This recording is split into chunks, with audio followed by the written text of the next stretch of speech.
Wonderful, wonderful. Well, my name is John Eddy Saint Paul. I'm the director of the Brooklyn Center for the Performing Arts, and in collaboration with the Brooklyn Center for the Performing Arts, and in collaboration with the newly founded CUNY Haitian Studies Institute, we want to welcome you to the Tanger Auditorium for tonight's panel. Voices from Haiti, artists as activists. This is part of an engagement that we are really honored to be conducting with Miss Emeline Michel, who's running just a little bit late. She's very, very close, but we figured we'd go ahead and get started. Very exciting that you all are here, and we're excited and very privileged to have such an esteemed and honored guest. Hopefully you all know that we are presenting Miss Michel in concert on Saturday night at 8 o'clock. Should be a beautiful show. My colleague Rick Barry is here, and if you haven't purchased your tickets and you're interested in doing so, he does have some. He can meet with you after the show. For Brooklyn Center for the Performing Arts, we have a very unique relationship here with Brooklyn College. We conduct all of our programs here, but we are our own independent nonprofit, and we rely on the support of all of our donors and members. Hello there. Who help make our programs possible. I also wanted to just let you know of a few other programs we have this season. We're bringing the National Dance Theater Company of Jamaica here in 2 weeks for 2 performances. And we'll also be continuing our commitment to presenting jazz. We're doing a centennial tribute to none other than Miss Ella Fitzgerald with Patty Austin. And we will be doing our final jazz show with Afro-Cuban artist Yosvani Terry. And then concluding our season with none other than Miss Shaka Khan. You can always find out what's happening by looking at our website, brooklyncenter.org. And Miss Michelle is here, so I'm going to go out and greet her, and then we're going to turn it over to our moderator and the founding director of the CUNY Haitian Studies Institute, Dr. Jean Eddy Saint Paul. Okay.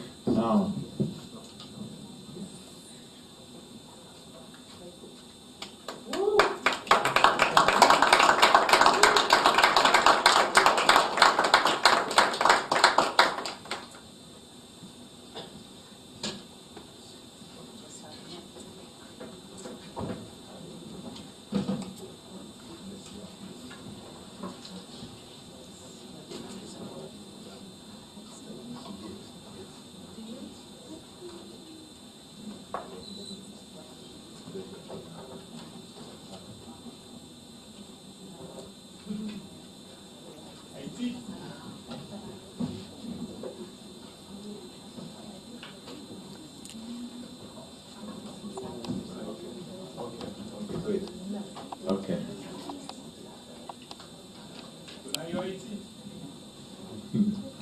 Okay. Good afternoon. Okay, good afternoon, welcome. It's really a pleasure for me, for the Haitian Studies Institute, to have you this afternoon in this important event. Voices from Haiti, artists as activists. C'est un honneur pour nous après-midi pour nous gagner avec nous Emeline Michel, qui c'est un gros artiste haïtien, un gros produit international. Nous gagnons un produit national. Nous pensons que c'est un capable de une mémoire vivante, un patrimoine vivant que nous gagnons en Haïti. Emeline Michel, c'est un ambassadeur lié, et il se recevoir tout un prix Catherine Flon. Donc, I will switch between Creole and English, okay? Que John te dit que samedi qu'a venu là, Emeline Michel va avoir un gros concert, là, un gros théâtre que nous gagnons ici. Eh bien, moi te dis John, eh bien, le moment que Haïti son bagage qui est vraiment important pour nous présenter jeunes modèle. Modèle, ça nous entend pas modèle, c'est modèle monde qui réussit, monde qui ont une série de bagages réalisés professionnellement, mais c'est des mondes qui prend pile temps, qui te quoi dans long processus d'apprentissage. Donc, Emeline Michel, c'est une monde ça parce qu'en fait, moi-même, moi, l'école Port-au-Prince, moi, grandi Carrefour, là, il y a une avenue qui est l'avenue Mon Guillaume, même un gros footballeur, tout, c'est pas Dieu, non? Et puis, même, moi, on a un gros championnat qui était fait dans le quartier, qui relait, l'Henri, qui relait Ludovic Brière. Alors, Ludovic Brière, il était relais les petits Fouchards. Pendant ce temps, Emeline Michel lui-même était resté là, avenue Fouchard, il y avait les grands Fouchards. Donc, ça veut dire, depuis petit, moi, adolescent, moi, j'entendais non, moi, suivre la trajectoire Emeline Michel, donc pour moi-même, et puis, Konya, qui est directeur fondateur Haitian Studies Institute, c'est un gros honneur lié pour moi, pour que moi capable de gagner opportunité ça pour me présenter Emeline Michel à la communauté. C'est important tout, parce que Brooklyn, côté Haitian Studies, situé là, c'est Brooklyn qui gagne après Miami plus forte population haïtienne. Ça veut dire que Brooklyn College il gagne une longue tradition de service que la offre à la communauté. Nous, c'est un pile professeur qui est dans le système CUNY, qui est professeur dans Brooklyn College, et puis nous avons un pile étudiants d'origine haïtienne qui dans le campus là, dans Brooklyn College. Donc, welcome Emeline, welcome to Régine Roumain, welcome aussi to Cassandre Thrasybule.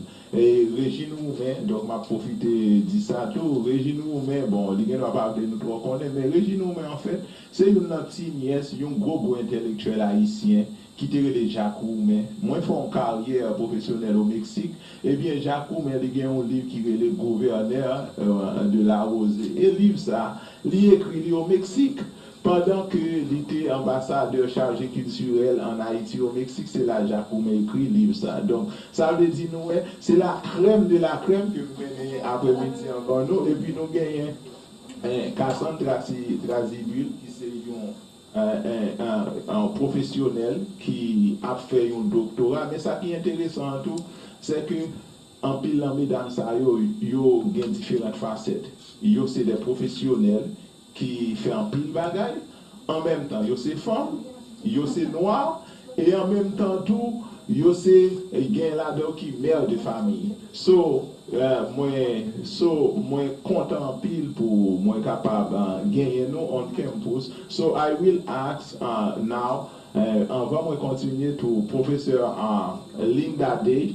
She is the director of the Center for Performing Center for Africana Studies Department, and she will read the bio of the panelists for us.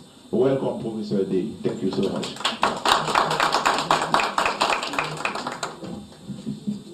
Hello, everyone. I want to add my own greetings and welcome to everyone here, to the distinguished panelists and all of the visitors.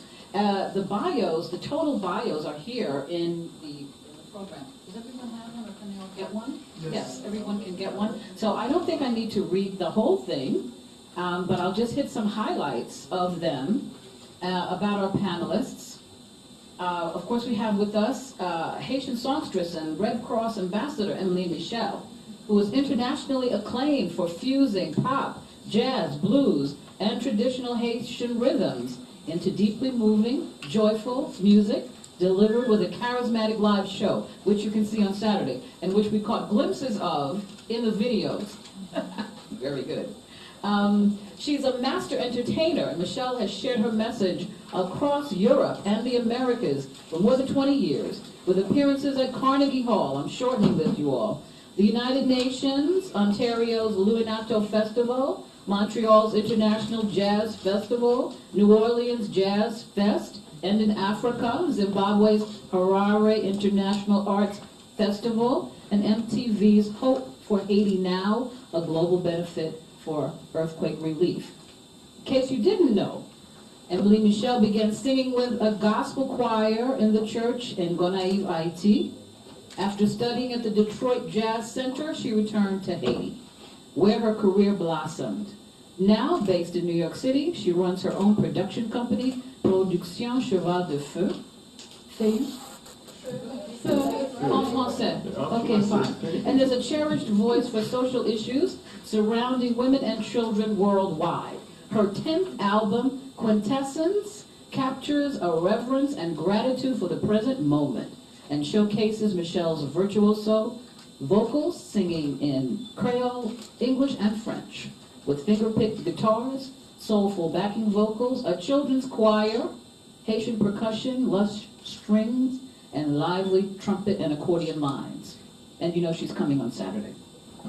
We have with us also Régine Roumain, who is the co-founder and executive director of Haiti Cultural Exchange, HCX.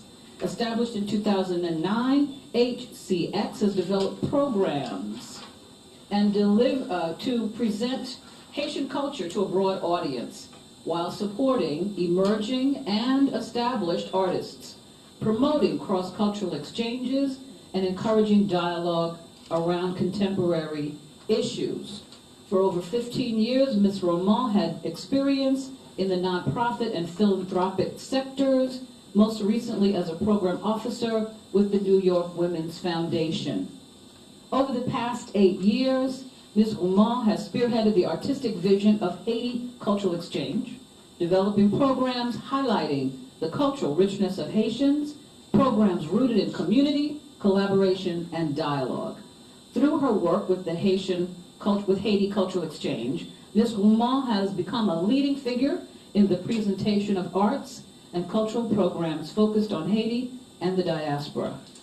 Her efforts have been recognized by a Union Square Award for the Arts and the Haitian Roundtable. Of course, she's fluent in numerous languages. We have with us also Cassandre Thrasybule, who began her media career as a news anchor and has worked in the media sector for more than 20 years as well. She has substantial experience not only as an on-air presenter, but also as a radio, television, and print media reporter as well. Her pieces have appeared in prominent Haitian publications, including Le Nouvelliste and Le Matin, and she has also written extensively for the Haitian Times. Ms. Thrasybule's 2015 documentary film, Cassure, Nos familles entre Haïti et ailleurs, Haitian families between here and there, deals with the tragedy of fractured Haitian families with fathers living and working in Haiti with mothers and children residing abroad. She's currently finishing a PhD in conflict resolution. And then, of course, we have our own professor, Jean Eddy Saint Paul, who is, as you know, the founding director of the CUNY Haitian Studies Institute, launched just last year. He earned a PhD in sociology in 2008 at the prestigious El Colegio de Mexico. He's the first Haitian to do so. Previously, in 2002, he was also the first Haitian to complete the master's program in Latin American Studies at Pontificia Universidad Javeriana in Bogota, Colombia, with a full scholarship from the OAS, because of his excellence as an outstanding undergraduate student. He is a transdisciplinary scholar, a boundary crosser, and a cross-cultural theorist. Professor Saint Paul was a tenured full professor in the Division of Law, Politics, and Government at the Universidad de Guanajuato in Mexico before he came to us here in CUNY. This is our distinguished panel. Please give them a round of applause. Okay, and also this panel has been possible, by the collaborative work, not only the Haitian studies, but different people inside and outside CUNY. So I would like to thank John, Rick Berube, and the staff of Brooklyn Center for Performing Arts. Thanks Emeline Michel for accepting to be here with us. Is also a privilege, Régine Roumain, Cassandre Thrasybule, Paul Corbanez, and Toussaint Louverture Cultural Foundation. Paul is there, and Paul is very important, has been very important for the Brooklyn Center for Performing Art, for connecting Emeline Michel, to the Haitian American community for the upcoming concert this Saturday. Also, the member, welcome, the member of the press. Here we have Haitian Time. We have more, okay? And also the member of the community, elected official, I invite them. So, Brooklyn College alumni, student and staff of Brooklyn College, the Brooklyn College Office of Marketing and Communication through the Office of President, Brooklyn College President Michelle J. Anderson, the Brooklyn College Office of the Dean, Professor Richard Greenwood and Miss Jennifer Matisi. Thanks also to the Dean of the Library, Professor Mary Melry and Miriam Dutch. She's the Associate Librarian for Research and Access to Service, because they grant us this space, beautiful space. We don't pay anything, so it's correct, okay? Also, thanks to Nick Iwan. He is the Associate Director of Faculty Training and Development Lab. Thanks to Professor Lynda Day, the Chairperson of the Africana Studies Department, and also a member of the Executive Committee of the Haitian Studies. Thank you, Lynda, for your always support since I have started my journey at Brooklyn College. Thanks to Itama Epula. Where is Itama? So, Monsieur Nouela Itama, he will be by next week the college assistant for the Haitian Studies Institute. Mais beaucoup toucher rien. Quoi ça, les gars à bail force depuis le matin, depuis à 9h du matin, depuis à 11h, c'est comme ça travailler avec moi, because it's something very important for our community. So he's working for free, until now for us. Thank you, Itama. And thank you to everyone for being here. Welcome again to the Brooklyn College community. So, dynamique là, mesdames, c'est nous-mêmes qui allons l'honneur après-midi. Donc ça, moi, j'ai fait. Moi, j'ai une série de questions. Par exemple, moi, j'ai préparé 3 questions pour nous. Alors, 3 questions pour nous répondre. Même je ne dois pas poser tous les 3. Ça, moi, j'ai fait là.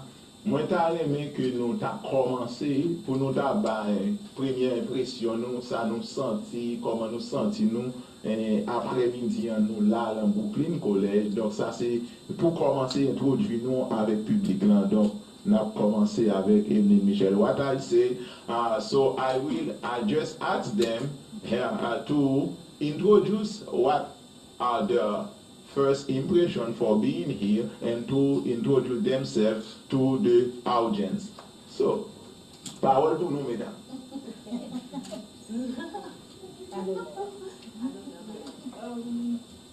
Let me first ask you guys, did you know that they were holding a little bit because of me? Please tell me no. Please tell me no. I apologize, and I think I'll let you. Yeah. I apologize because this is my very first time, and I'm not exaggerating. Agent, thank you. Agent and everybody that work with me knows I'm never late. But unfortunately today is my first day and it's with you. And for that I am not very proud.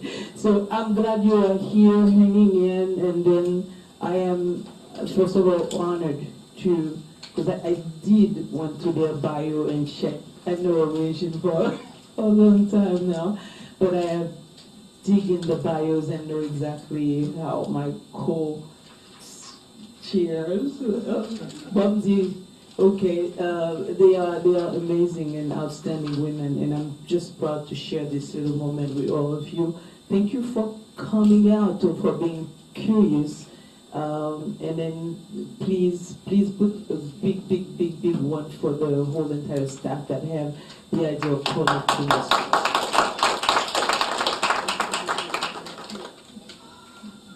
It definitely is. I think I'm going to try it this way. Yeah, you said I can just talk and it's going to pick it up. Okay.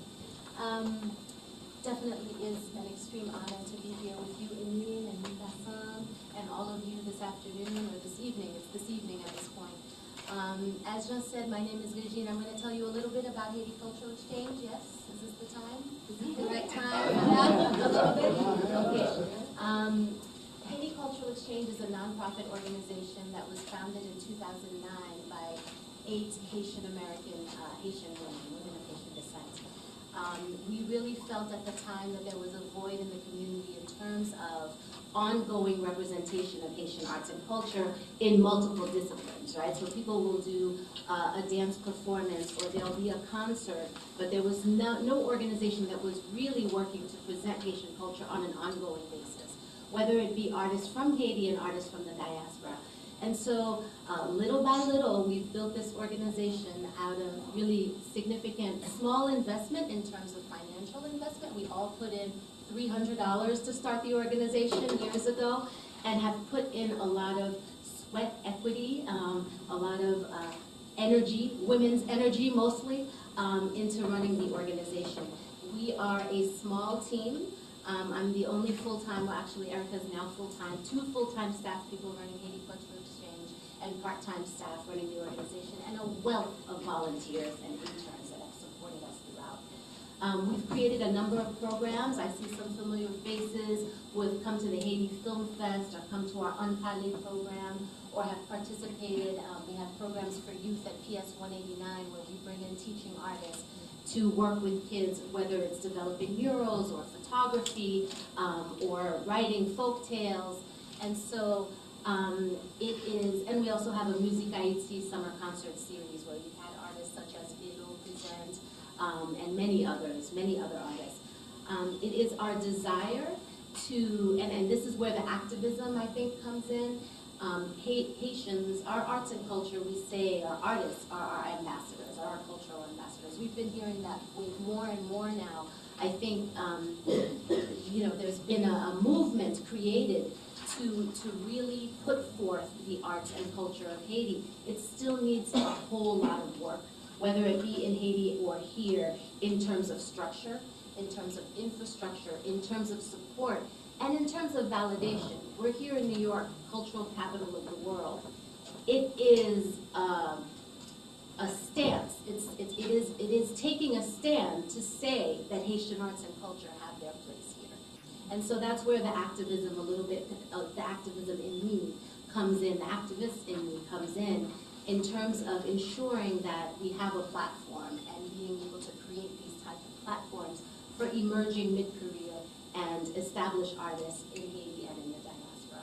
And so I'm happy to talk a little bit more about programs in depth, but I'll let Cassandre introduce herself and her work, and we can go into a conversation. But thank you for being here. My name is Cassandre Thrasybule. Thank you for allowing me to be here. Thank you, John, for allowing me to be here. I've had the privilege of participating in several events organized by Régine before, and we had the chance to interact before. But I'm kind of ashamed to say it's my first time being close to Emeline Michel, but she's a graceful person, I would say, in a sense. I'm kind of shaky here because I had to reach out to her. She has a song, Pellecanel, I think, which reflects the essence of the documentary that I produced. And I'm like, I need to have that song in the documentary. But how am I going to do this? She's an internationally acclaimed artist, and probably if I contact her, she's going to talk about rights and so on. And I reached out to what was, La Femme Danseuse. God there was gave me Emeline Michel email address, and I emailed her, and I'm like, this is the project I'm working on, and I need your song for that documentary. And she said, go ahead, use the song. And I want to say thank you for allowing me to use that song.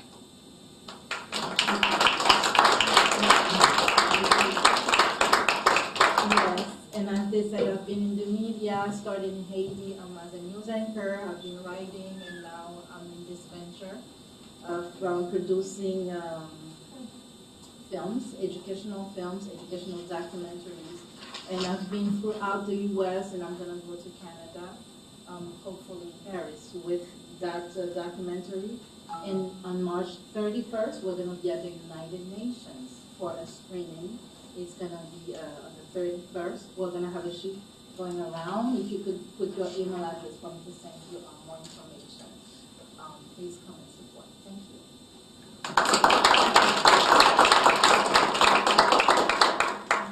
Okay, next question is, here we have three Haitian women, right?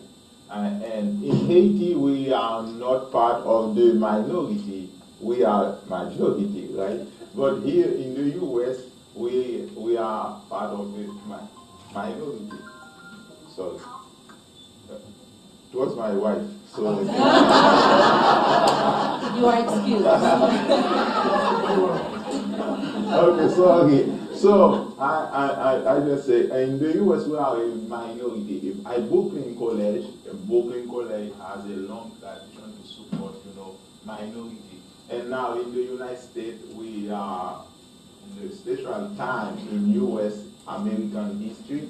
So and these voices from Haiti, I can say you are the voices from the minority, and minority voice from the minority to make diversity. And as a sociologist and also as a scholar that do research in the field of political theory, I have a definition of diversity. In my research, I define diversity as a vital instrument to work progressively and day after day for the transition from a society based on social exclusion to social and political and cultural inclusion. So my question for you, voices from Haiti, Emeline, when someone, just what, Timon, you pay attention to children, one of your last video in Cap-Haïtien, but in a symbolic place, Citadelle La Ferrière, yes. So, can you tell us about your work, the Utopia for Haiti, the way you have used your voice, for fighting for social justice, for diversity, for inclusion, for social inclusion? Can you tell us about that? Do you have all day? Thank you for the question. I will simply, when I look back, I've always wanted to know why someone is called an activist and not some other. Because I'm always coming from the South, which is Haiti. For me, growing up in Gonaïve, I witnessed my mother bringing a little business where she had peanut butter and cassava, and then selling Coca-Cola to the whole entire neighborhood where she is supporting her whole entire family. And I witnessed her doing that to bring money on the side while my father goes to Estelle to work as an agronomist.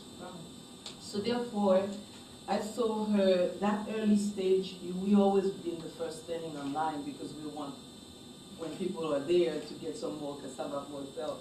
So the business didn't last a long time, but I would see her going out of her way to see one child with a very angry eyes, he looked like he didn't eat the whole day. And she would just go aside and give them cola and then cassava, mamba. And I think it's nobody tell her to do that. She could be greedy, and saving is so much that she would not share the business didn't last 3 years, but at least a whole entire neighborhood got fed from that little business. I think this is where, when you witness that at an early age, it is so just natural. It's like you, as a human being, you're responding to a situation, and I think that's one of the first activists I know in my whole entire life. My mother, she would be like changing the sick pile of garbage, and then she gathered all the young boys in the neighborhood and said, do something, and get them carry things.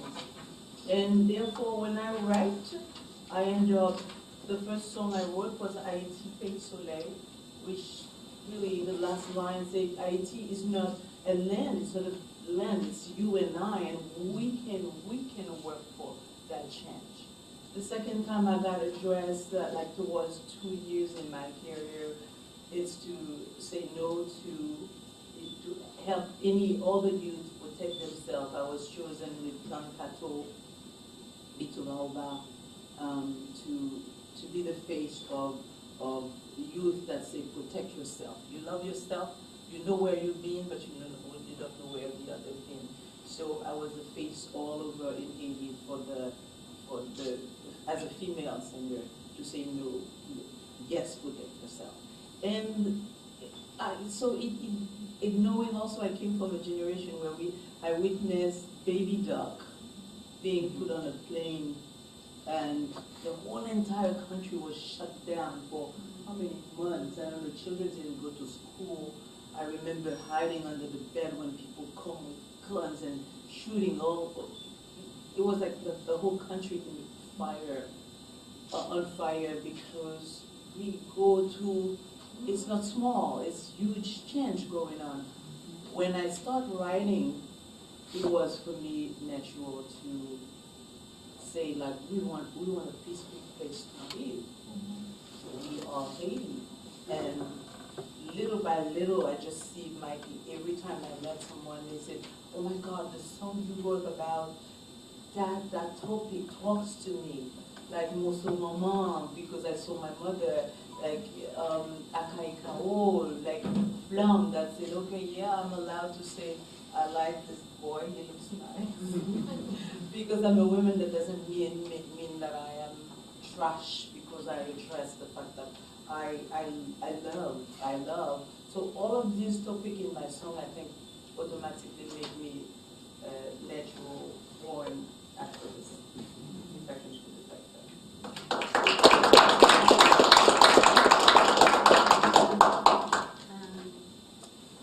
It's funny, Emeline was talking, I probably wouldn't have addressed it this way if she didn't talk about her mother and growing up and seeing her parents as activists.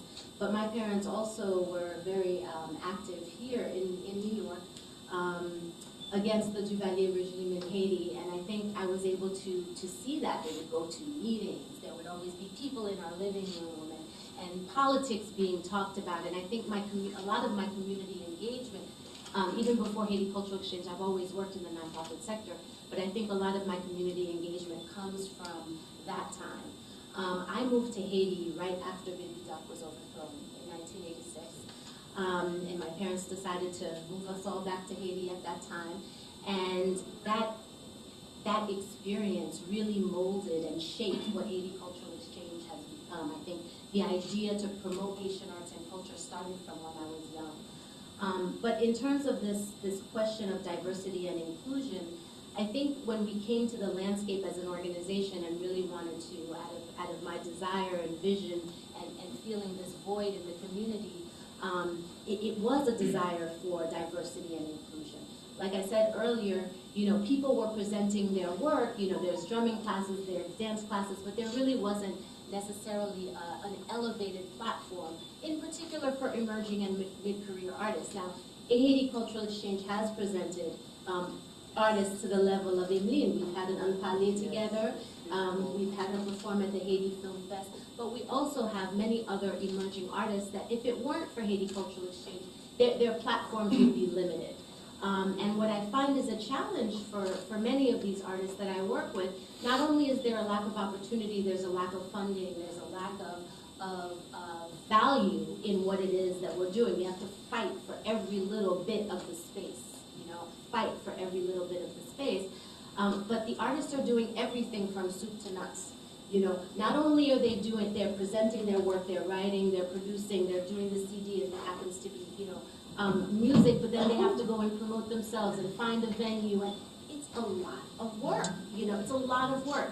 And there's no way that, they can be expected to do all of that at the level that is required. And so We do it on a small level, you know, but we're still able to have artists present their work and be included in this New York City, in this fabric of New York City on a different level and really promote this aspect of diversity.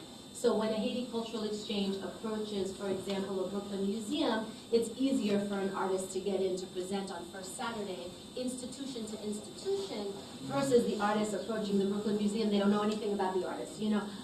So I think that that's a little bit the work that we've tried to do, is to try to occupy a bit of this space and to elevate and provide support for artists to present their work.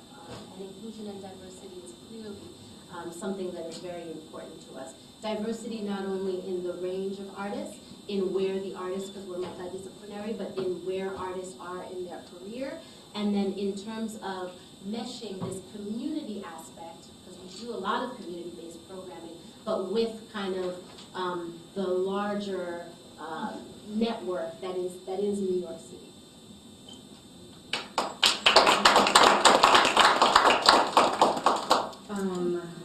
And I think we, each and every one of us, we have a level of activism in us. And because I see people taking action for a child, for a family, whenever or wherever help is needed, I see people taking action. And if you have a talent, whatever talent it is, I think it's a responsibility that you have to put it to the benefit of the less fortunate. Or if you see a change is needed, you put your actions there to bring change, if possible. In my case, I'm working with families. Families, it's the foundation of society, as I said. And the documentary that I produce, it's about families being dislocated when you have one half of the family living in Haiti, the father in most cases, and the other half living abroad in Canada, in Europe, in the United States with children. And I mean, seeing that situation, immediately you sense there's a problem. There's a problem not only for the family, but for the society in general. And I don't know, you call it, is it being an activist? I hope. Because what I do with that work, after each screening, we have discussions. And when we have discussions, people say exactly loudly what's happening with them, how this situation is affecting them, and what they hope could be done to fix the situation. And as I said, if you're blessed with an opportunity, if you're blessed with a talent, it's a responsibility that you have to use it for the benefit of the others. Okay, so thank you so much. So before opening the question to the audience, so my last question deal with challenge. If we do discourse analysis, the lyric of Emeline Michel music are very powerful, and I will just provide you some examples. If we take Timon, right? Timon children. The place is symbolic place. Citadel La Ferrière built by King Henry Christophe. And the lyric Timon, I will use my Creole. Cap joué Soticole, cap joué Marielle, something that were part of our childhood, but not anymore. Now we have, device and so forth. So, Soticole joué Marielle, we can see the idea of vivre ensemble, So, nous tomber, mais faut nous lever. When you face challenge in life, after you can move, you have to, after the problem, you have to wait, find a way to solve the problem and move forward. Nous tomber, mais faut nous lever. C'est une injonction, son impératif, faut nous lever, nous tomber, faut nous lever.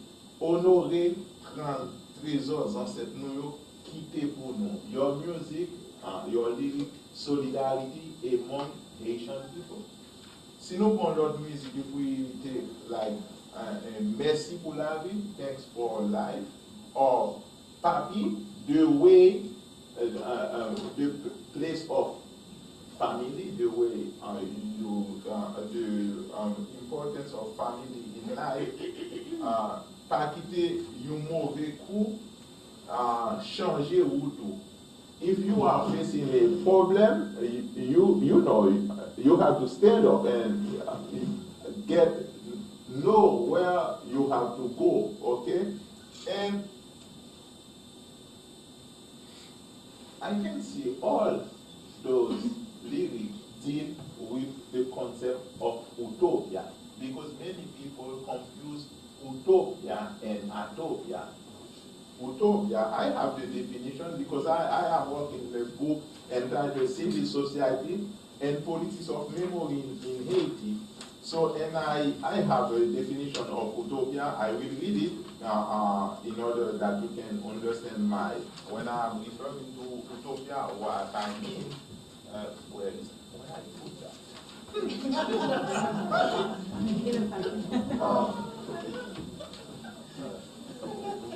Okay, let's see. I have it in French. I read it in French. I try to translate the most important. L'utopie, la notion d'utopie comporte deux grandes dimensions ou facettes. L'utopie abstraite et l'utopie concrète.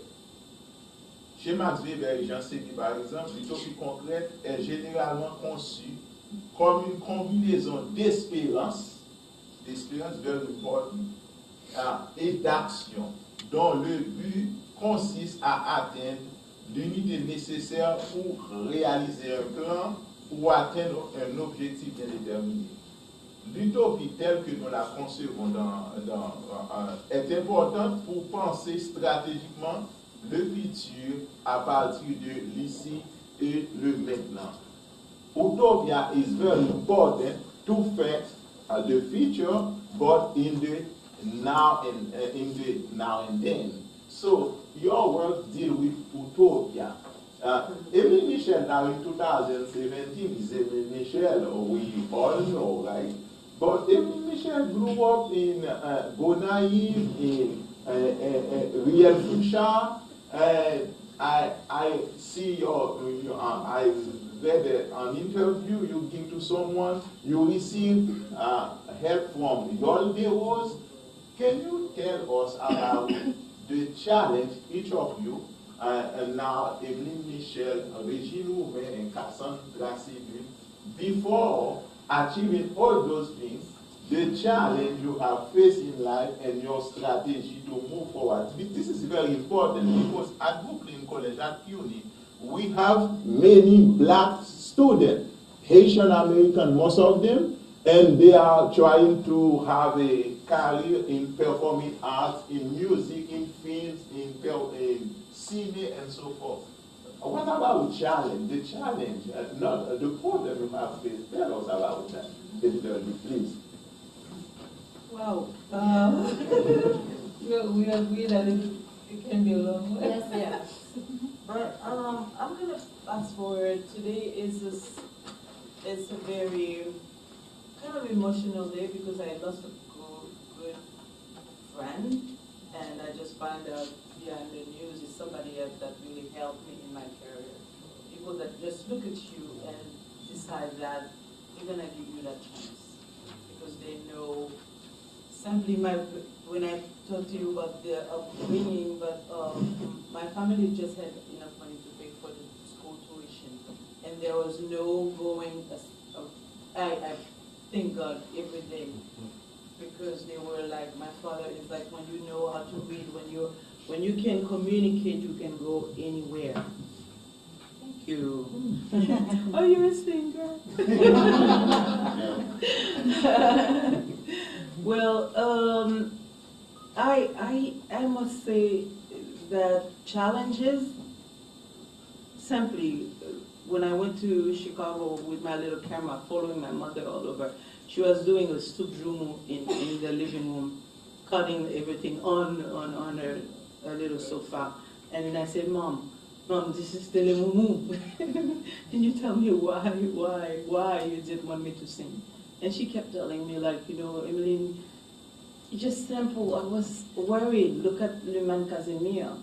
Look at, just name it. Tell me one singer you know from Haiti that came, and you see they have the big castle. They do whatever they please because they've been like they can really live off their talent. I was worried. And that was coming from your own household when you know that your parents will support the school but will not pay for your tuition to learn piano, to learn how to properly read music. It was, first of all, a challenge. What saved me is that I used to sing for church, and that there was a pastor that came to the church and saw me singing that, and then decided to pay 4 years of scholarship for me, piano and classical music. And it started from there, but I had to really fight every single day. My father said, you give me that certificate d'études secondaires, and you're free to do what you want. And he gave up after, as you said, Your de Rose had me represented, chose me to represent the Département de l'Artibonite, the center of the country, and I was probably 15, and I got on stage at the Stade Sylvio Cator, the biggest one we had, and I'm singing in front of like thousands of people. That was my first time. And then the first person the next day there was a newspaper from the local newspaper that wrote a big article, and the picture that came up was mine. Somehow I think there's a part of us that I'm speaking from the trust in your heart that what you're doing is genuine. There's not I always remember the way my friends look when I'm singing, because they would come to my house and say like, can you dance for us? And I would just put that. And I was so invested in whatever I was doing. In the long run, they started to realize she's not joking. And that goes a long way. I think in the power of intention is key behind, like, not wanting to just, because you want to be seen on TV. I think it's part of it, like, open up a lot of the doors that I was hoping in my heart that would open up. When the big one, the biggest break came when the director of my school at Collège Saint-Pierre came and said there was a big contest going on and we would like you to participate. And they used to get me when a teacher was celebrating their birthday to just sit and sing happy birthday for them. But that time they said, okay, there's a contest, you need to come. And I would, that first song, Haiti Pays Soleil, this is the song that went to that contest. And that's how I had my first tuition to Detroit Jazz Center. We were two chosen to be going over in Detroit, and they chose the two of us. I think the walls, now that I'm working on a documentary, God knows where we are, where I want to retrace that and present it to young children on every school in my country, because there was nobody singing there's no writers, nobody in my family ever touch a guitar or be on stage. And I guess, like, part of it is the faith, the knowing that you're doing something that is larger than showing off. And then it really, that all the limitations start falling down. And it goes on to here. We know what we're talking about, as you said, like the alienation to be like, will you speak?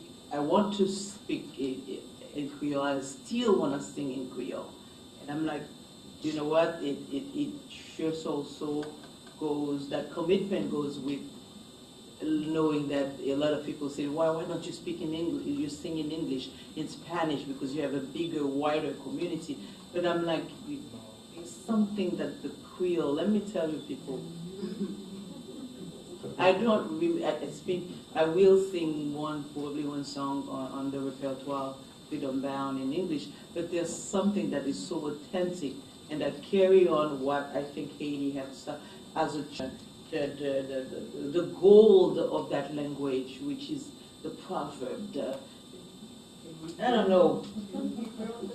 Vous voulez entendre les créoles? Oh!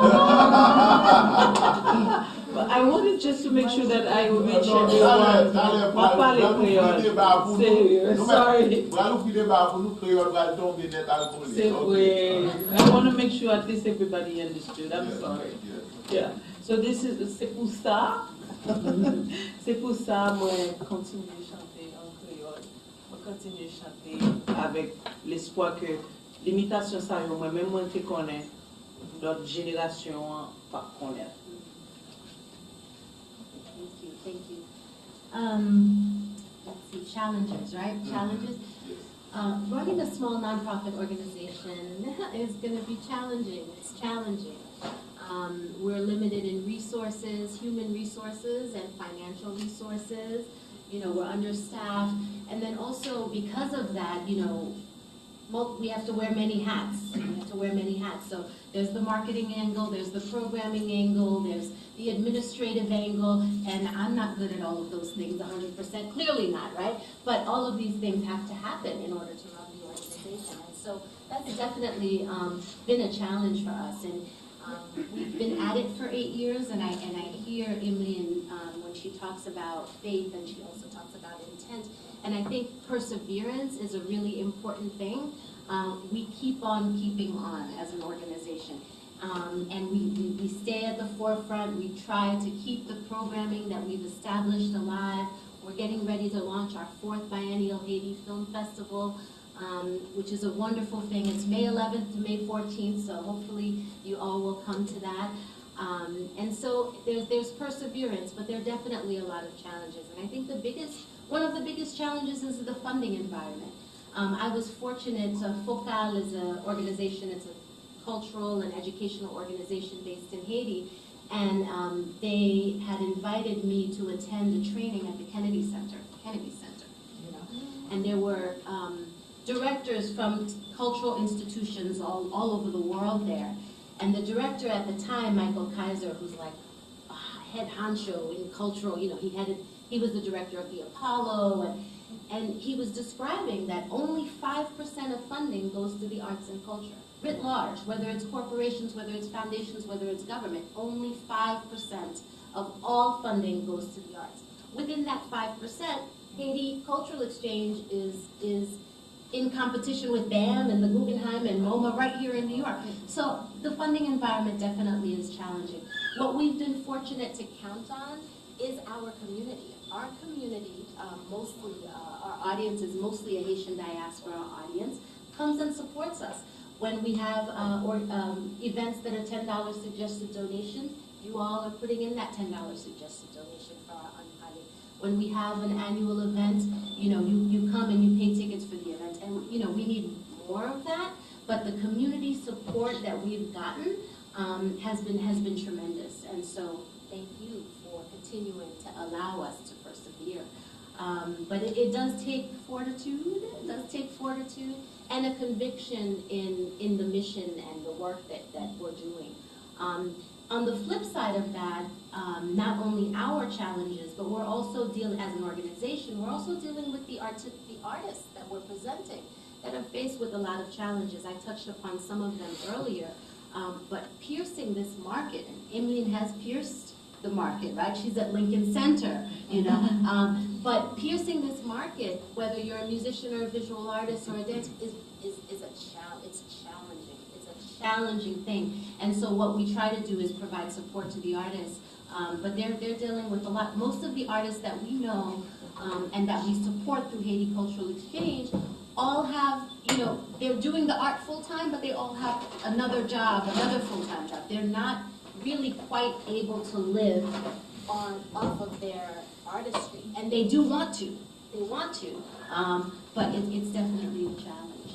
And it's going to be something that is ongoing. I hope that we can, you know, have more of these kinds of conversations where there's more synergy between the artists and institutions and the audience, so that we can continue to crack this nut. It has to crack the problem, solve the problem, brainstorm about it, find ways.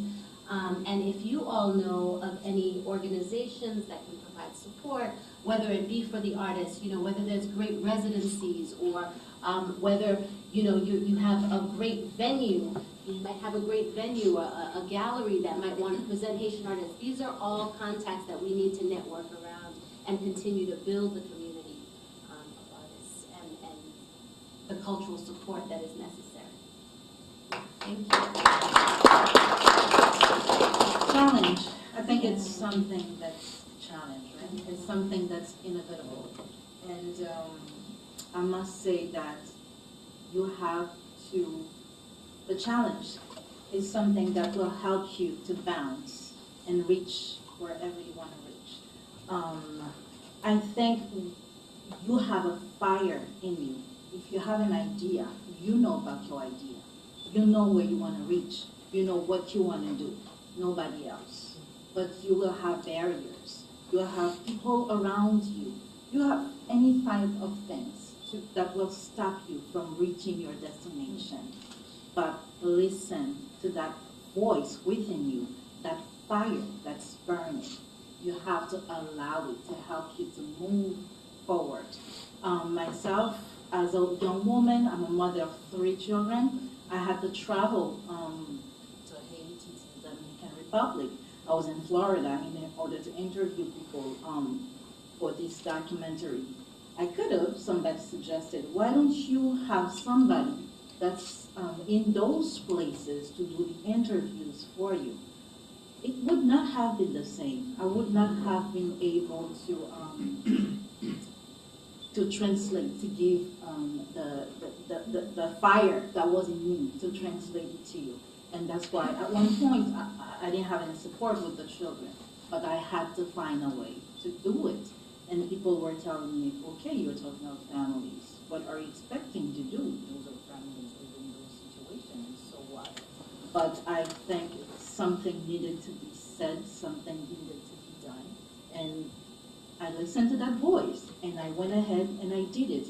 And you have to reach out. People are available for help. I reached out to Emeline Michel, and she agreed to do it. I reached out to Arnold Antonet, whose brother is here with us, and he helped me. It was my first, yes, I was in the media, but I had no experience in film, and I needed other people's advices. And Arnold Antonet sat down with me at his residence. We discussed how to do it, and that's how Cassio Family of Haiti came to life. Challenges will be there. They are inevitable. But again, it will help you reach your destination. Now, I would love to recognize, welcome Mercedes Narcisse. She's a very important community leader.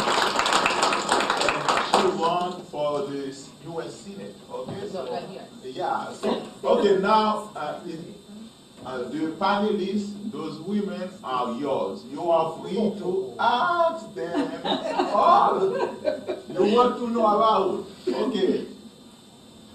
Okay. Your name and if you are a student, please. Hello everybody. My name is Jean Eddy Saint Paul. I'm a current student at Brooklyn College. This is my senior year. I remember when I was a kid in Haiti, I used to see you on TV, and it's very nice to see you in real life. And thank you for being here. My question is, I don't know much about Haiti right now, but I was wondering what could Haitian American students at Brooklyn College do to contribute to the Haitian American community in the United States and in Haiti through you guys' program?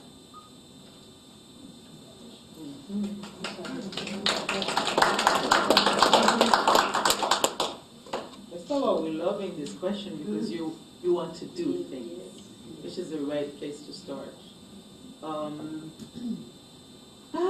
There's so much to do. First, have you been recently to Haiti?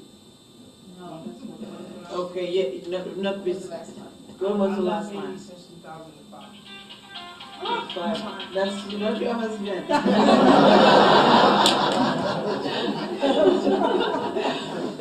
2005 2005, which means 17 or 17, yeah. It'd be nice to, I think it really open your eyes when you don't stay from a distance, you take a trip to start with.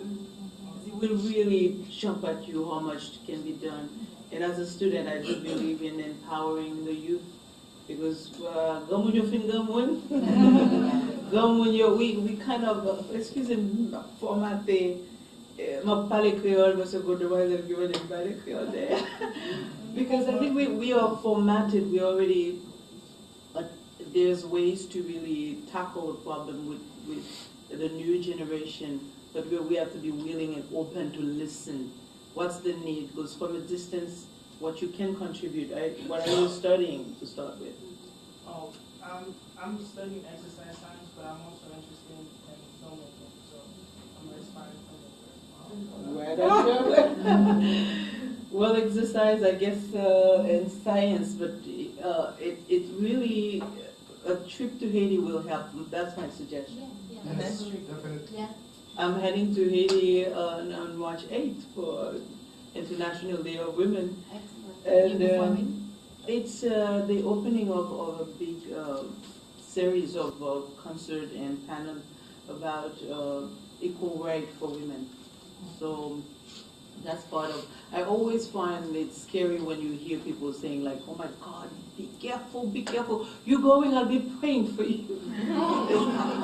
Of course this part does exist, but if you listen to that, you will not do anything. You will really stay in fear, and when you look at the subway and you see how many people are at checkpoint, let me tell you something, it's the world around us. If you want to change something, I think it would be nice to start with a trip. I definitely echo Emeline's suggestion in terms of Haiti, and then really pinpointing kind of, you know, what you think you can provide, and finding organizations, like once you go, finding organizations that may be able to lend themselves to what it is that you're able to help, and joining an organization in Haiti that, you know, may need volunteers or that kind of thing. But going to see first, I think, is definitely important. In terms of the community here, and Haiti Cultural Exchange, we have a terrific internship program. So if anyone wants to join as an intern to find out about running a small nonprofit arts organization, that's one way that you can become involved with us as an organization. And there are plenty of other organizations here. There's Flamboyant, I mean, plenty of other organizations. If you want a list of organizations working in New York and in Brooklyn specifically, you can see me after, and I can send you an email with a list, and you can see what organizations would be of interest for you to get involved. But it's wonderful that you want to. Well, it's good to know that, first of all, you want to do. Okay, that's the first thing. Get a pen, get a paper. Start writing what exactly you want to do. Because once you have an idea, you define your idea. The opportunities are there. Okay? You have to start finding a way for them to come to you. And it's by defining what you want. And as she said, their help, opportunities are around you. You are in film. There are plenty of films, schools around here. You can start by being a freelancer. You understand? Plenty of things can be done. Plenty of things will be done if you really have the will to do so.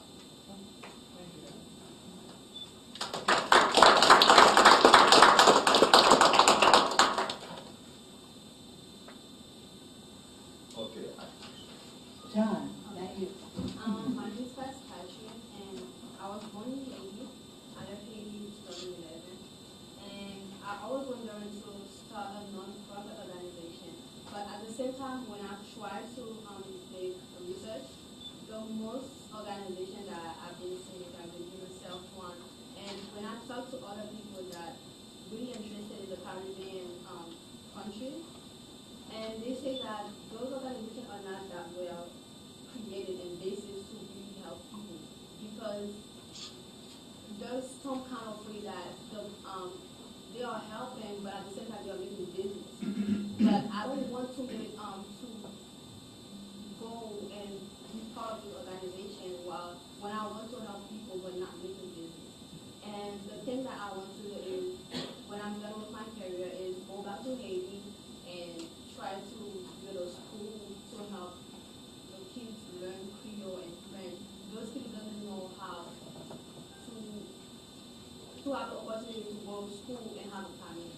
at the same time, I do want to open an orphanage where I can help the kids to know what goes in the family and all of this.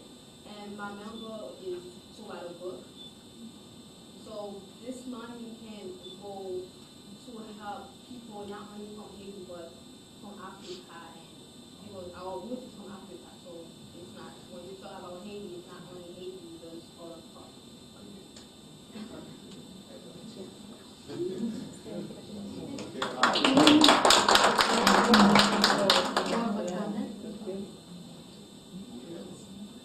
Okay. You, after, who else want to? Okay, go ahead. Hi, good evening. My name is Sky Holland, and it's a pleasure to be in your input over the panels here tonight. I have something with us to three of the panelists, besides Jean Paul, she's a good friend of mine, and Ms. Michelle, first of all, I'm going to put you on the spot. It was a pleasure and honor to have an interview with you the other day, and I appreciate the stories that you told me. There's one story that you told me in particular about a nursing student, and you said that the nursing student and a lot of the other fans and people that really love your work, they keep your career going. They keep you going when you're up late at night and you're traveling. And you mentioned about this nursing student that throughout her years of study that she was listening to music to kind of get her through. And you said that when she spoke to you, she said that I share my diploma with you. And that just struck a chord. And I mentioned to you something about my cousin who happens to be here with me tonight. And I'm putting you on the spot because you said that you would love to meet her. So I said, okay, she's gonna come. And you were very touched by what I told you about her and promised a hug. So. You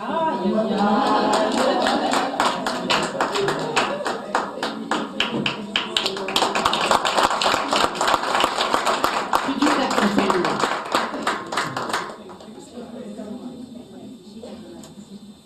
So you do that for family. That's kind of shameless, but I do that sometimes. The second thing that I wanted to say was to Ms. Romain. Maybe we can talk after so I don't take up too much of the other people's time, but you were talking about organizations, and I wanted to know if you were familiar with Arts East New York. Yeah, absolutely. You're familiar with Catherine Green? Yeah. So I have a particular idea. We've been talking about some things, so maybe we can work together on that. The same also applies to you as well. So if we can talk after that, then I can tell you what we may be working on. Thank you. Thank you.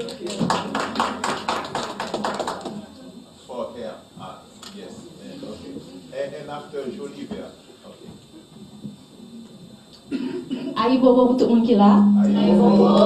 So I feel more comfortable talking my own native language, which is Creole. So like maman papa. So des besoins. Oh, nom c'est Agatina.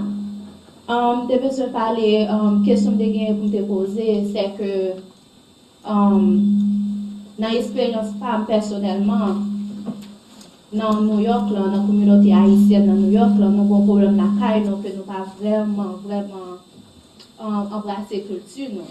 Culture et pas seulement manger hein. Et c'est tambour, hein, c'est langage, là, c'est radeau mété sous, hein, c'est genre marcher, comment marcher sur la gauche, là. Pour dire ça va foutre si par moi, c'est pareil, moi. So, si on parle que ou juste automatiquement, ou juste prendre compte qui est haïtien, compte qui est pas haïtien, bon, au cas détecter qui est sorti dans la Caribéenne, dans tout son bail qui est ensemble. Mais, les mal en Haïti, on fait ça en Haïti récemment, culture, hein, vraiment différent que ça qui j'aime te quitter dans les petits monde petit. Nous plus adaptés avec ça qui dehors c'est à côté pour nous. Et nous même ici là personnellement danser et on connaît monde blanc qui paye combien $800 pour ticket pour l'Haïti pour apprendre danse. Et puis nous même n'a jeté ça nous suppose ça pour nous hein, et puis tout gagne qui paye millions pour les choses à l'apprendre. So, pour question, bon, maintenant question c'est que qui je nous-mêmes artistes et monde qui dans la communauté hein, qui les têtes nous activistes qui j'en a fait pour nous promouvoir culture haïtienne plus, pas seulement dans l'activité, mais qui j'en a fait pour nous, on dit genre, en cas de jeunes, les autres disent qu'on sait que je n'ai pas besoin de faire hip-hop, je besoin de faire racine. Les autres disent que je n'ai pas besoin de danser ballet, je besoin de faire folklore. Les autres disent que je n'ai pas besoin d'apprendre piano, je besoin d'apprendre tambour. Qui j'en un programme qui a adopté tout le monde, ça pour faire plus, ça veut dire que adopter culture.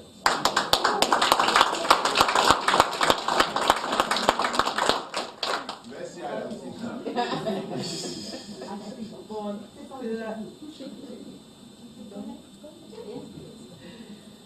là, on pose ces questions, ça, moi-même, les boulets, parce que c'est travail, moi, c'est rôle, moi, depuis des années, pas même des années, depuis 35 ans, je dis 30 ans pour mettre un chiffon. Parce que pour un capi actuel, je travaille avec Focal. Et nous faisons des sessions d'écriture, des ateliers d'écriture. En plus, nous voyons artistes qui connaissent sur le marché. C'est à travers l'atelier ça, moi, j'ai rencontré. On a parlé de Annie Allaire, on a parlé de toute l'équipe ouverte. Travaille dans les listes. Toute l'équipe, c'est des gens qui font atelier, le mal fait atelier en Haïti.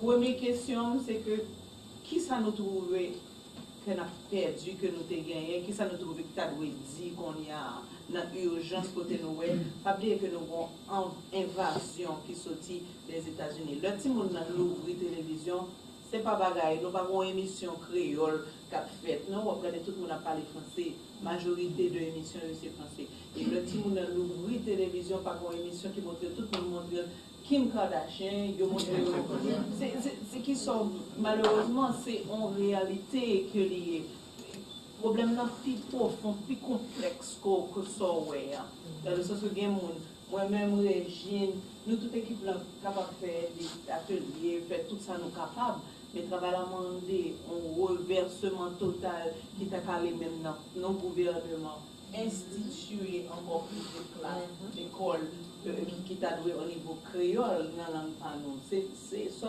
malheureusement, son reflet de ça qui a passé vraiment en réalité.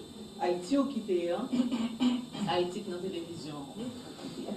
Et le monde qui campait, qui exprimait là, moi c'est nous-mêmes, nous sommes même quand avant, travail d'échange, ça qu'a fait à travers le fait que l'explosion famille, le problème n'a sorti plus loin que ça, plus loin que ça. Donc, je remercie pour vos questions, mais moi, je pense que je vais camper beaucoup de temps, je ne vais pas camper en face.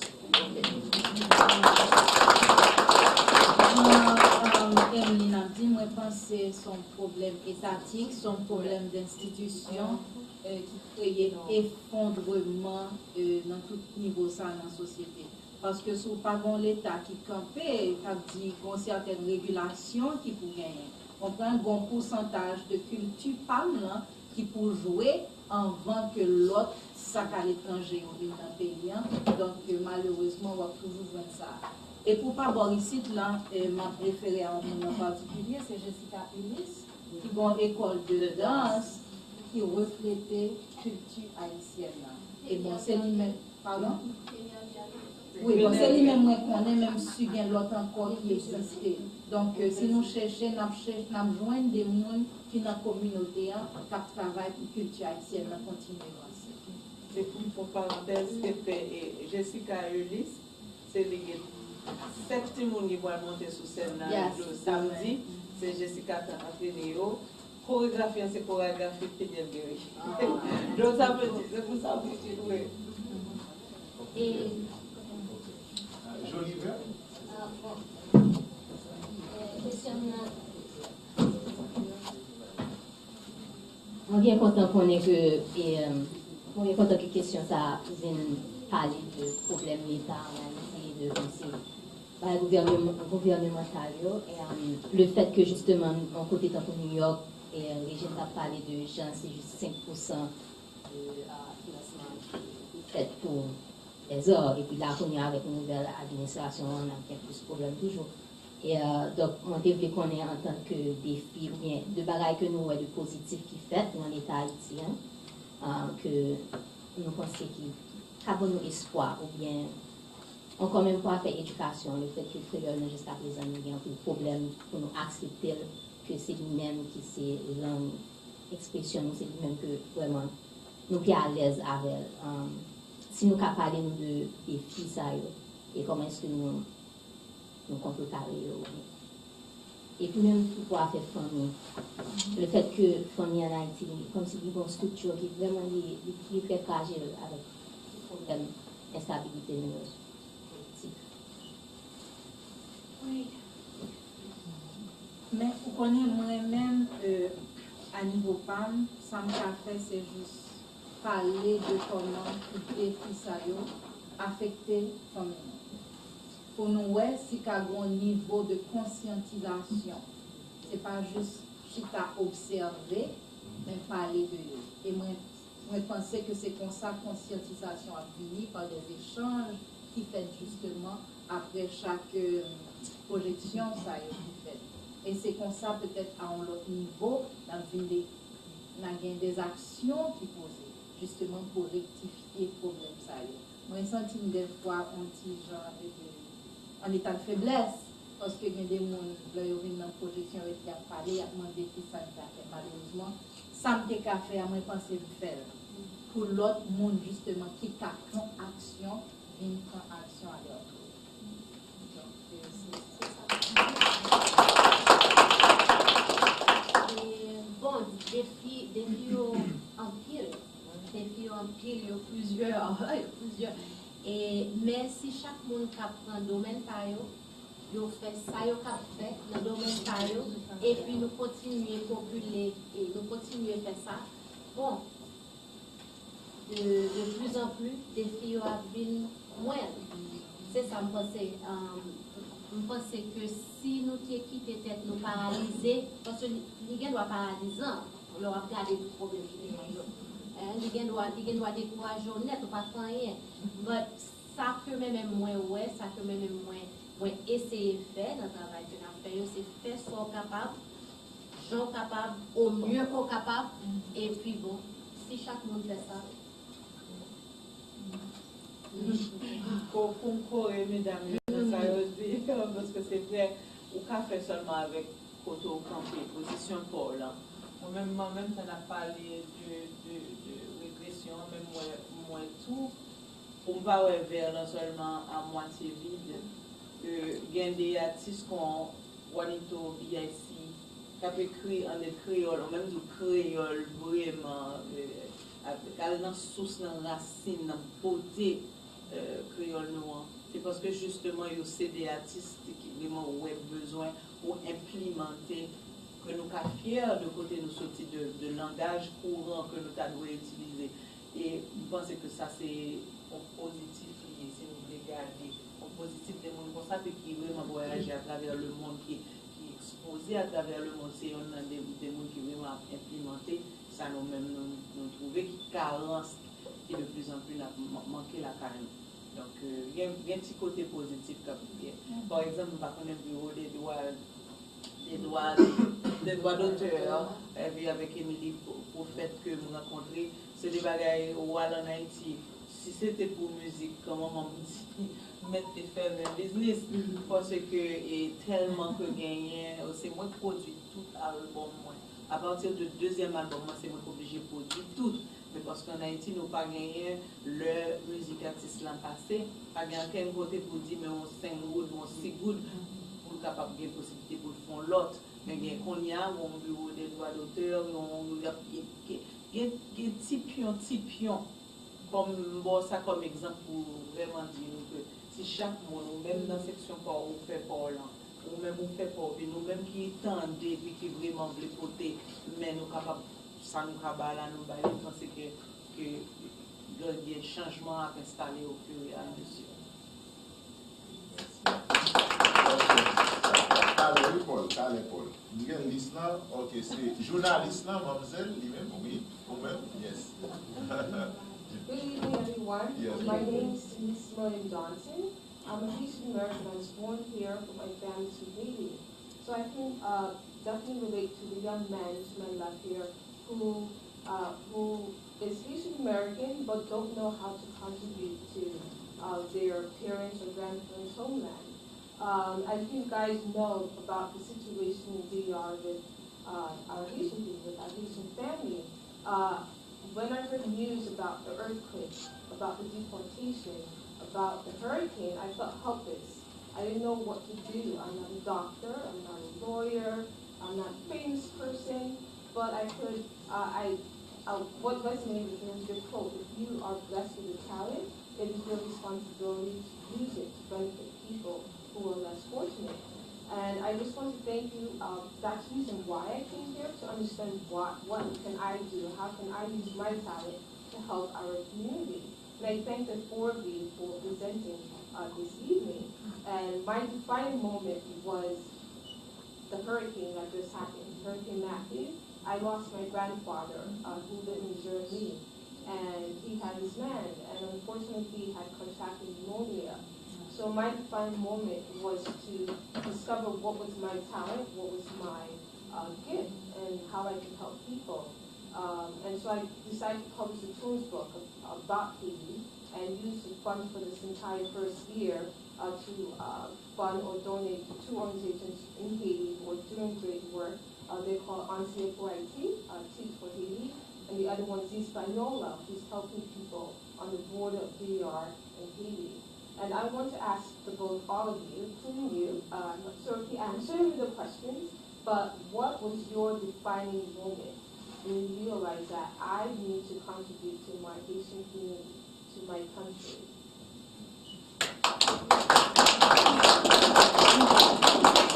Okay, so I will start and say my proper moment.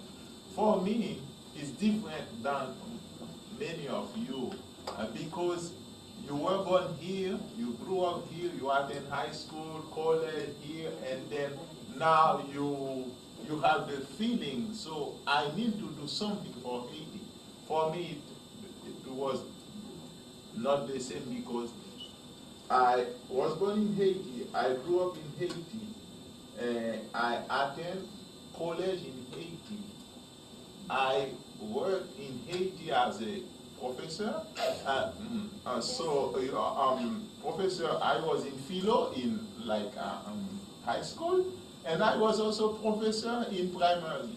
When I start college, university, I was professor in secondaire, in secondary school.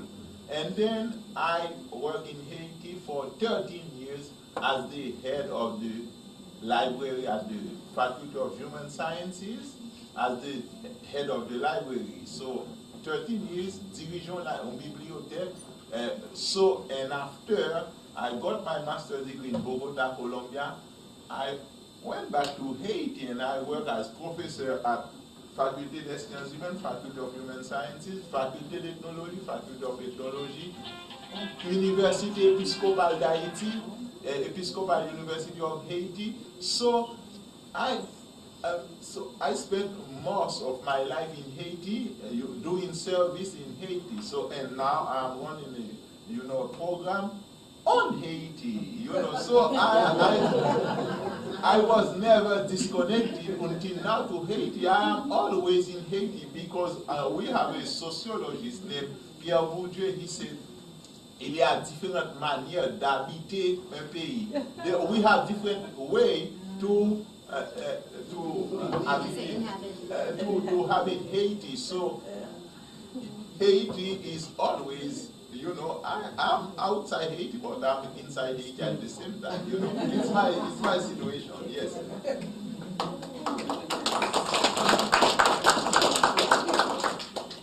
I think I'm going to walk right behind you. I resume it by one sentence that says, "Ou ka wete an dedan peyi ya, ou pa ka wete peyi ya an dan mwen." You can take me out of my country, but you can't take the country out of me. And this is a song, I use it in one of my compositions, because I realize, as you say, when you have gone through from Caridad Ducolet Saint-Pierre by foot. When you have gone, you know, to Dubedu. My parents took me to Dubedu to spend 6 months of vacation. You have a little rivière, river that goes behind that little casita. And you have the moon, the full moon. You have a grandfather that look like he's coming from a book. And then you're grilling the corn of August, which is a sweet corn. You're sitting and then you're listening to storytelling. And you have your grandfather telling you, creep. Haiti is ingrained in me, ingrained in you. Therefore, whatever I do, it's always like I always have my country in my brain, in my heart. If I'm writing, I'm like, how would, if I have any moment where I feel Haitian or strong, I mean, that's so many moments we defy and we're still standing. I'm like, you know what would my people would think about me? And that would just burst me up, and then I pick up myself and keep going. And therefore, there was no shifting moment. I keep going, and my country is with me. That's the only, I think contributing is the beautiful way to contribute is to really bring that next generation of musicians and help them be that voice, because unfortunately, we always have fights, and I'm praying one day that shift we're talking about will be an entire country shifting, so we have love stories to talk about on no fight, no discrimination, no against women, no simply discrimination, race in all one country, no fight about who's going to be the next president, no killing, but really a joyful place where we all looking for it to go back. That's my dream.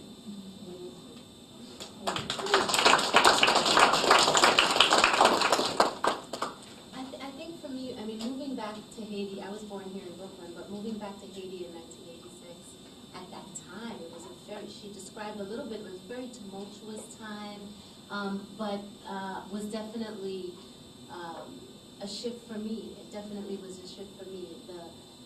Clearly I was here and I knew about Haiti. I had gone to Haiti once when I was 5. My parents actually put me on a plane by myself to go be with my grandparents for the summer. But you know, you're 5. I didn't really remember too much about it. But moving in 1986 was definitely a defining moment in terms of myself, who I am, a totally different person had my parents not moved back to Haiti. Learned the language, got immersed in the culture, and really felt the value and the love for our people and for the culture in a way that I might not have, maybe I would have, but might not have in the same manner. So. At one point, I was living a situation of families between Haiti and abroad because my husband, he wanted to go live in Haiti, and our children, they were underage, and at that time, a lot of kidnappings and insecurities in Haiti, and I hesitated. I did not want to go back with the children while he was there. And I was looking around me. I wasn't the only one in that situation. Many other families are in that situation. And I'm studying conflict resolutions, learning about a lot of theories. I'm like, why are you learning about our theories? It's time for you to put them into practice. And that was a defining moment. I realized I had to do something.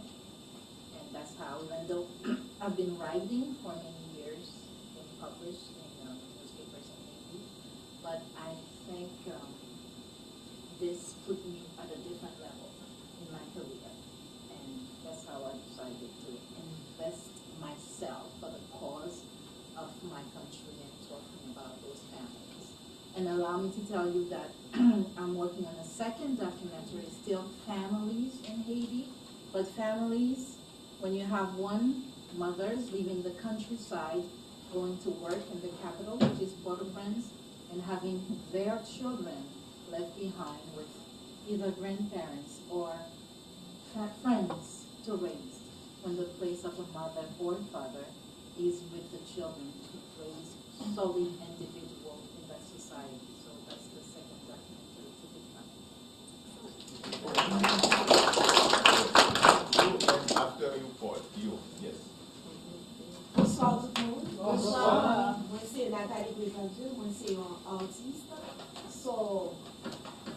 songe Emeline Michel est à chanter, on peut inviter à l'aider à Haïti, on voit la télévision, but when you have face to face, I'm really happy about that. So, question par moi, c'est comment que nous avons fait pour nous aider les jeunes artistes qui font parler. Par exemple, moi-même, mon album est sorti, so après, mon appel m'a reconnaître moi. Mais comment que nous avons fait pour nous aider les artistes qui font parler, comment nous avons fait pour nous encadrer les vidéos? Wow! Nous avons un beau atelier qui a préparé pour 2018, c'est vraiment autour justement de non seulement encadrement ça, parce que pas moi-même seule en tant que chanteuse, mais la plupart même temps des gens qui produisent, parce que malheureusement nous par exemple pour tout ça. Très peu faire et puis nous virer dans un monde côté que la technologie prend le dessus. Ça veut dire qu'on doit faire une grande musique, mais connue dans le monde entier. Ce qui veut dire que c'est en même temps un avantage lié pour nouvelle génération. Ça veut dire comment le monde est capable vraiment montrer comment pour mettre l'instrument à service de musique, artistes qu'on voit qui avec un album et qui t'a amené à découvrir la musique là encore plus. Parce que ça souvent prend seulement une bonne vidéo, avec 2-3 monde qui vraiment choisit qui grande musique qui soit album là qui vraiment parler avec un peu de monde. Travail ça son bagage préféré en temps et lieu parce que je fait promesse c'est dette. Donc en temps et lieu le programme n'a pas parlé pour le sortir et c'est peut-être ça me parler de un stade de transition côté d'ailleurs mais offrir monde il y a monde qui te bonne chance dans la vie qui bonne chance et permettre moi faire petite parenthèse ça je dis et on aucune chaîne on voit tout artiste a fait écrit sur monsieur ça qui on aucune chaîne garçon qui mourit bah connaît si nous te connaît et directeur voilà tu regarder première fois moi entré moi vinn avec un petit tu regarder c'est un individu cadeau quand les gens na caille nous toujours bon série de séparation dit un tel c'est bourgeois c'est ceci c'est un garçon qui gagne que on connaît moi on prend rendez-vous pour moi chita avec un petit cassette vient un petit cassette que le tendait on chantait et premier chanter ça c'est on chantait un petit toucher pays pile il est pelle éternel et c'est lui-même qui décide pour ça passer ça c'est une belle chanson m'a prendre m'a aider au produire il va full support et vraiment comme casser l'homme dans les dit il mourir hier donc c'est pour dire comme si dans la vie toujours gain une belle connexion alors même que comme si vous sentez ou pas dans quel côté qui ouvre gagner monde qui attendait qui capable d'aider c'est juste vraiment continuer le travail à faire avec tout cœur penser que définitivement on a une porte pour qui l'ouvre pour capable faire voir parole que dans les voix parole.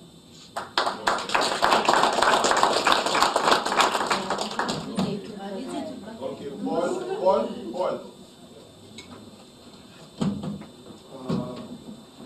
What I would like to say, maybe in Creole. In Creole. Parce que tu vois tout cheveux blancs qui est en tête, voilà. Et ça fait un peu de plaisir dans nos bonnes jeunes terminées à souhait. Mais je dois souligner que, en pile fois, je n'ai pas parlé, mais ça nous parle. Il y a une possibilité réellement pour participer dans une bonne activité, nous autres. Et la plupart du temps, c'est sur système pas pour nous. Et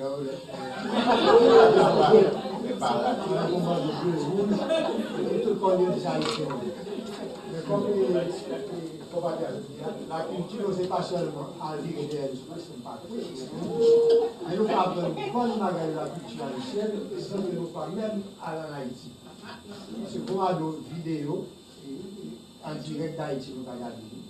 Il y a des activités culturelles à Brooklyn, à Manhattan, à Queens.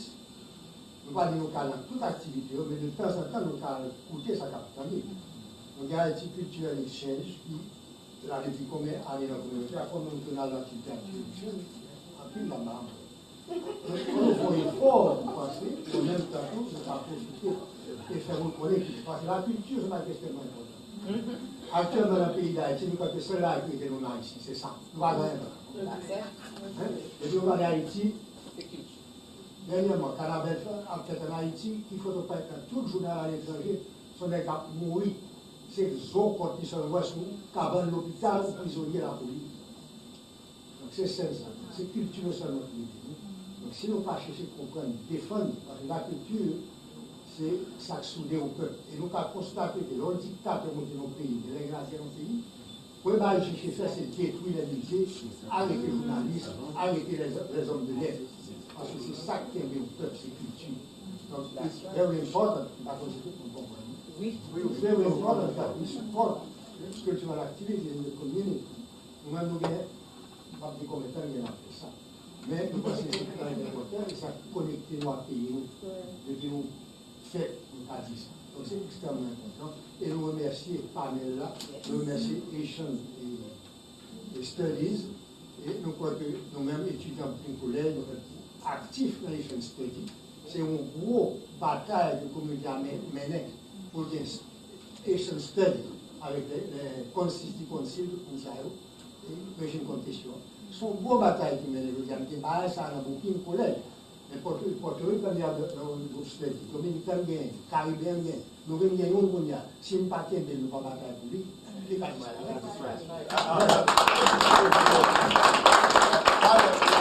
devons finir à 8h30, donc nous avons bien le temps pour nous prendre seulement 2 questions encore. Mais je dis 5 bagages rapides. Paul dit tout ça, dit là. C'est bon, bagage simple. C'est-à-dire, les nous, Haïtiens, nous faisons partie de 4 groupes élites qui gagnent un institut. Et moi, comment c'est institut, ça veut dire nous l'en phase qui est plus difficile d'un côté nous payer l'argent. Mais nous avons un paquet de ressources. Nous, ces ressources, par exemple, quand on a parlé à nos yeux, quand on fait photo, l'aider à faire photo pour l'institut. Ça veut dire, moi, j'ai besoin de backup. Donc, là, nous avons parlé pour nous faire Haïti, mais nous avons commencé à transformer la communauté. Aider moi, par rapport à. Moi, je suis un de dit, papa me dit, je suis un calico sans envers, sans envers. Moi, on est qui compte fâcher vraiment, donne toujours des hommes, politiquement, beaucoup contaminés dans la communauté. Donc, nous sommes équipés. Donc, nous avons profité de moi, profiter des institutions pour nous remettre Haïti en valeur. Merci encore. Donc, il y a une liste là pour côté nous apprendre, donner, nous email, nous envoyer toute invitation. Nous, quand on fait travail volontaire, passer au web, ça nous besoin. C'est important pour nous commencer à construire une communauté. Pour ajouter à ça, M. Antonin Sodi, Nations Unies a fait une projection documentaire. Parce que ce sont plus, pas pour moi seulement, mais pour la communauté haïtienne. Et dans montée descendre dans Manhattan, on a parlé d'ailleurs, ils disent que ça a toujours remarqué, toute l'heure dans l'autre communauté qui a organisé un bagage, il y a toujours une influence. Mais là, c'est haïtien qui a fait un bagage, il y a moins de monde qui participent. Et ça a vraiment touché. Oui, il dit ça carrément, c'est un fait. Donc, c'est ça que m'a dit nous encore, le 31 mars, nous avons une projection des Nations Unies. C'est dans l'occasion du mois de la francophonie, à l'occasion du mois de la femme. Et documentaire a clôturé tout événement qu'a gagné dans vendredi 31 mars. Donc, maintenant, de nous support, nous, pour nous venir, pour nous participer, pour nous, après ça, pour la discussion. C'est à 6 heures. 6 heures. Donc, oui, c'est ouvert au public, mais il faut que nous enregistrions pour nous rentrer dans les Nations Unies parce que c'est assez strict. Donc, nous avons une liste qui va passer, mettez nous, email adresse, nous m'envoyez toute information pour nous gagner accès à. Ok, donc, pour nous finir à 8h30, nous avons 2 questions seulement. Merci, mademoiselle ça. Après, mademoiselle ça, merci. 2 questions seulement pour finir à 8h30. Et pas après, c'est question que je vais démarquer, c'est non, je connais deux là qui sont là, ça pour connaître, mais marquer, c'est tout ça que culture moi a fait. Et une bagaille que moi-même, mon courant, et que moi-même, je suis dans une famille qui est en pilates là-dedans. Depuis que je suis dans la Guadeloupe, il y a une PTS, il faut aller dans North Carolina pour aller dans Drama School. So, dans lever, côté mon a droit devant, mon a dansé, depuis le lever, c'est ça qui est beau. C'est culture qui est beau. Et pour parler culture, pour parler identification, encore, on va même calculer avec l'autre bagage. So, pas de raison pour nous prendre, nous avons certainement un pays qui est riche avec culture, pour nous quitter lui, pour nous pas associer. So, ma fille, parce que je connais notre temps, moi, je songe d'aller dans une interview parce que je suis pour un candidat pour l'office les fin parler, on monde qui soi-disant son monde qui gagne culture la Kaili, qui est artiste, les sorti dans la réalité, ça me besoin d'accentuer que ma haïtienne comme ça. So, pour me dire, nous avons un petit problème que nous pas supposé des problèmes que pour nous haïtiennes. Parce que si nous parlons, nous avons besoin de représenter, même si je représente tout le monde, mais si je ne peux pas représenter tête, moi, je ne sais pas so, qui est-ce que je vais représenter. So, c'est bagaille ça pour nous commencer, parce que même l'on vient ici, nous faisons high school ici, nous faisons tout bagaille ici, mais m'attacher à pays, moi. Moi, je viens chaque mal 2 fois ou 3 fois. Jeune garçon, il y a 2 gros organisations pour passer dans une jeune Timon. Je vais même 3 ou 4, à demain, je ne vais pas plus Timon qui veut aller, parce que nous avons l'école dans le régnier, que nous avons un artiste que nous avons promoté. Dans le présent là, que monsieur, merci en pile, nous avons une conversation, que nous avons honoré. Nous avons besoin de faire un gros bagage pour yol, des roses. Nous n'avons pas apprécié l'artiste, non? Nous n'avons pas baillé au cob, parce que si pas les cob, l'artiste n'a pas bien envie pour continuer, parce que les financistes, les moudent fort. Nous n'avons pas apprécié la culture, non? Pour nous dépenser dans la culture, non? Pour nous faire promotion pour cob. So, avant d'aller, moi qui suis à côté de nous, dis combien de cob pour nous bailler. So, si nous avons cob pour nous bailler, pour nous supporter, c'est avec l'argent pour nous supporter. Pas qu'un béni, parce que si nous n'avons pas dépensé dans eux-mêmes, les gens pas pauvres, ils ont cherché l'autre métier. Ils n'ont pas entertain nous-mêmes dans le cœur, non, joie dans la tête, non, pour qu'il pays, non, aller. So, tout ça, je vais faire, je vais en donation, toujours pas pour bailler. So, faire même bagarre là, et pas pour une carnaval seulement, parce que c'est pas que son faut ne pas rester aller, c'est pas mal faire. So, et bien ça, nous fait, c'est dépenser et qu'il y ait des cultures là, qu'elles soient côtoyées, représentées à l'Église.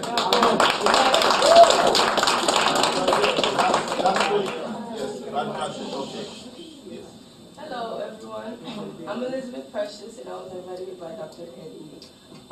Thank you for, I'm excited, I'm a little nervous. It's a great pleasure to be in the presence of you lovely ladies. I wanted to bring light to an organization that was brought to my attention recently. We were talking about the breakthrough, and that was the, I had to form my question a little bit, but my breakthrough was really when the earthquake happened, and I had to go on a hospital ship to do French translation for different patients in Haiti. I never really ventured into the country like that, but I've seen, like, as we were driving through, and I've seen different things. And when I was working in ICU, I was working with kids and things like that. And then just recently, I don't know if you've ever heard of it's a nonprofit organization called the MEMSI organization. I know that's probably one organization that does that, but because of the fact that you do Miss Evie. You do Cassandre. I'm so sorry. Your project is based on families, lonely mothers here or back in Haiti. What their MEMSI support is, the number one killer for Haitian women is not any diseases, it's not anything crazy. Is the fact that they're going through childbirth and they don't have any proper prenatal care. They do not have any the proper hospitals. There's no transportation is terrible. So the MEMSI have different buses, hospital buses, or places that goes to the different women houses, and they take care of them from beginning to end. Because one of the things is that these women, they will go in front of the doctors and they do not have any paperwork from when they got pregnant to when they're about to give birth. So this woman might die because she's about to have a breech birth and the doctor does not know anything about it. So I'm in a process of actually building an organization just like Ms. Roumain, where I will hopefully get different artists that will help to support that the MEMSI organization and organization like the MEMSI. And the way, I left Haiti when I was 10 years old, but I do have Haitian. I feel like it's ingrained in me, like Ms. Michel said, Emeline said. It's ingrained in me, so I want to, I always look forward to going back to my culture and everything. And it's not just my organization, it's not just supporting Haitian artists. I feel like, we can support, like this is a big issue, like with the support of the Haitian artists, but I want to support all artists and these artists will be in support of the Men's League organization. I don't know if you guys know about the different things that are happening with these women, and the fact that sometimes if the woman they need to give birth, they go to Dominican Republic because they do not have the hospitals in Haiti is terrible. So they can't deny them service, but what they can deny these kids is a birth certificate. So because they don't have a birth certificate, they refuse to get a birth certificate unless they can prove that one of the parents is of Dominican descent, and that's really messed up. We have the earth, but people deny where you were born. So when they go back to Haiti, they don't have a birth certificate, so they are basically in no man's land. So I think that it's really sad that we have a grand. I believe we have a lot of doctors, a lot of nurses.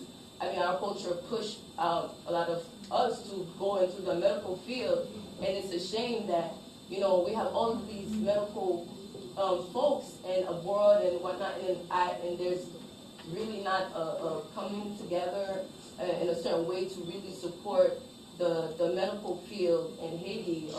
At least trying to do something like at least building starting small, even with the buses and stuff that we were saying, but So thank you.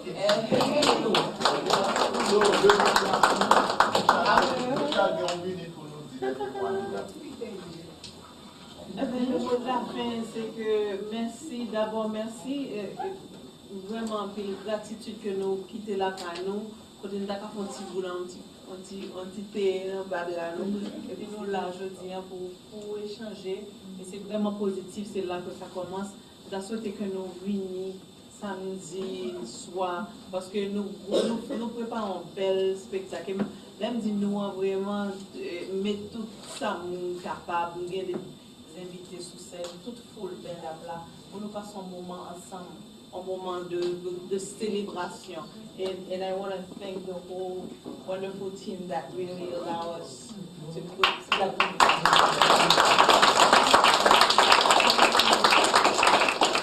Merci Empile, merci Emeline, merci Cassandre, merci nous toutes. Et est-ce que nous là aujourd'hui, définitivement, si nous pas de ticket pour samedi, allez monsieur ça, tickets, right? You have tickets? Allez monsieur ça, à l'acheter ticket parce que un concert Emeline, c'est pas un concert pour nous rater. C'est ça qu'on a dit. Un concert Emeline, c'est pas un concert pour nous rater, à l'acheter ticket pour nous capoter le samedi. Mais même là, nous ne sommes pas capables. Merci beaucoup, c'est un honneur encore une fois de ce qu'on était là, et on a parlé de mission, de qui ça nous a fait. Nous tous, nous sommes êtres humains, on a un souffle, de pour un souffle, on va gagner pour café quand même. Donc cherchez qui ça dit parce que nous chacun avons une mission sur la tête. Petit pour grand. Your last word, please, John. Well, you all had the last word. I just want to thank you all for coming and our esteemed panelists, Dr. St. Paul. Best of luck with the launch of the initiative and the Institute here on campus. Please continue to support great programming here in Brooklyn Center, all of our peer organizations supporting the film, and obviously Saturday night. Come on back. Thank you all so much. Avant nous aller, ma petite de bagaille. Donc, nous avons aimé que nous fassions photo souvenir pour nous-mêmes qui là, pour nous montrer, par exemple, nous l'important, par exemple, il y a vraiment des ça nous fait pour nous montrer force communautaire, pour nous faire ça comme souvenir, premièrement. Deuxièmement, tout, on sait des activités que nous avons là. Nous connaissons politique étrangère des États-Unis, l'a changé avec le gouvernement de Donald Trump. Ça nous a gagné, on a 28 mars qui là. Nous avons gagné un panel de discussion qui a gagné Vanessa Léon qui sont jeunes parce que l'institution ça nous fait, ce n'est pas seulement senior scolaire, emerging scolaire, nous voulons au backup. Donc Vanessa Léon, sous ma son panel, nous connaissons qui est avec Kenneth Merton qui est un ancien ambassadeur des États-Unis en Haïti, qui a parlé de l'expérience. Donc c'est un bon moment pour nous venir, pour nous connaître qui ça, qui était politique, capable de dire démocrate en termes de politique étrangère vis-à-vis d'Haïti, et qui ça tout, qui parle politique républicaine, non, par exemple, des questions migration, on sait de bagaille. Donc, m'attends nous toutes, dans le même espace, ça, 28 mars, Cap-Ville là, donc, m'a fait un pile bagaille, c'est pour la communauté. Et puis tout, en mois de mai, on va faire une inauguration film screening, et artiste invité nous, c'est à Nolantoné la vie. Donc, restez connecté avec moi dans pile bagaille dans le pour nous, mais si nous faisons, nous pas venir. C'est la